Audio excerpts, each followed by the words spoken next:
Il y a une totale disproportion entre la grandeur, j'oserais dire, la grandiloquence des textes de l'Écriture concernant les promesses de Dieu pour l'avenir et la petitesse de cet enfant livré à la merci du couple humain qu'il a mis au monde et de la société humaine dans laquelle il est né. Pour l'instant, la force divine du bras de Dieu qui libère son peuple, dont parle Isaïe, repose dans deux petites mains d'enfants.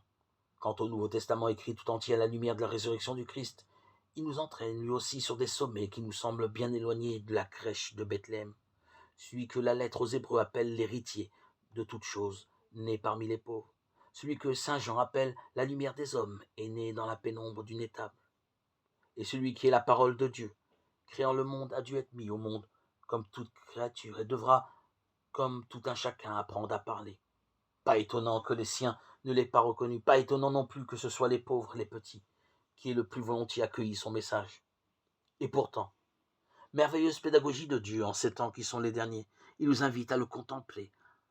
enfin tel qu'il est vraiment, la douceur même. Mieux encore, le miséricordieux, celui qui est attiré par toute pauvreté, a tant pitié de la nôtre qu'en nous invitant à nous pencher sur ce berceau, il nous indique le meilleur moyen de lui ressembler. Ainsi, il nous est donné le pouvoir de devenir enfants de Dieu.